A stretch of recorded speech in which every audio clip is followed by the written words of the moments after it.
অখিল গগৈ শিৱসাগৰত নিৰ্বাচন খেলিব আৰু শিৱসাগৰত নিৰ্বাচন খেলি জিকিব। আজি পুনৰবাৰ এই ঘোষণা কৰিছে।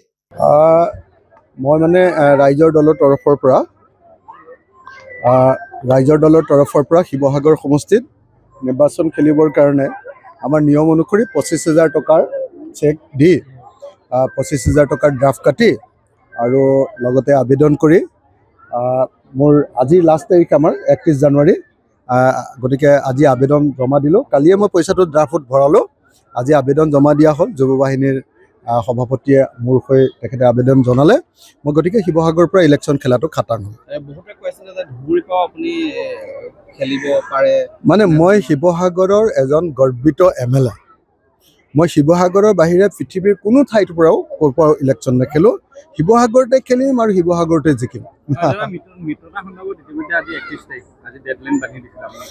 আমি কাইলৈ 1 ফেব্ৰুৱাৰী তাৰিখৰ দিনা পুৱা 9 বজাত আমাৰ কেন্দ্ৰীয় কাৰ্যালয়ত বিৰোধী দলসমূহৰ মিত্ৰতা সন্দৰ্ভত আমি বৈঠক আয়োজন কৰিছোঁ। খুব বিশেষ জৰুৰী বৈঠক। এই বৈঠকতে কাইলৈ সিদ্ধান্ত গ্ৰহণ কৰা হ'ব যে মিত্ৰতা সন্দৰ্ভত কি সিদ্ধান্ত হ'ব।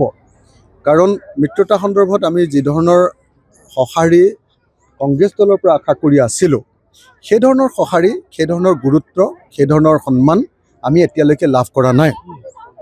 গতিকে আমি কাইলৈ ৰাতিপুৱা 9 বজাৰ পৰা আমি বিশেষ আমি আহ্বান কৰিছোঁ।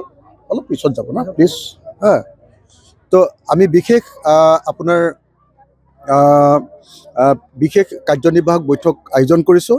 আৰু বিশেষ কাৰ্যনিৰ্বাহক বৈঠকত এতিয়া চেলফি নামাৰিব না প্লিজ। বিশেষ কাৰ্যনিৰ্বাহক বৈঠকত আমি কাইলৈ সিদ্ধান্ত ল'ম।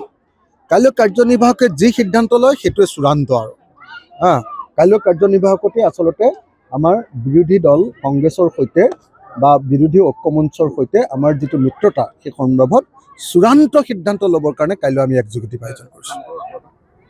আমাৰ কেন্দ্ৰীয় কাৰ্যালয় গুৱাহাটীৰ কেন্দ্ৰীয় কাৰ্যালয়ত ৰাইজৰ দলৰ ৰাতিপুৱা 9টা বজাৰ পৰা হ'ব। 2টা বজাত সংবাদমেল আয়োজন কৰি আমি আপোনালোকক আমাৰ চূড়ান্ত খবৰটো জনাই দিম। মই যামেই এতিয়া ৰাতি, ময়ো গৈ আছোঁ।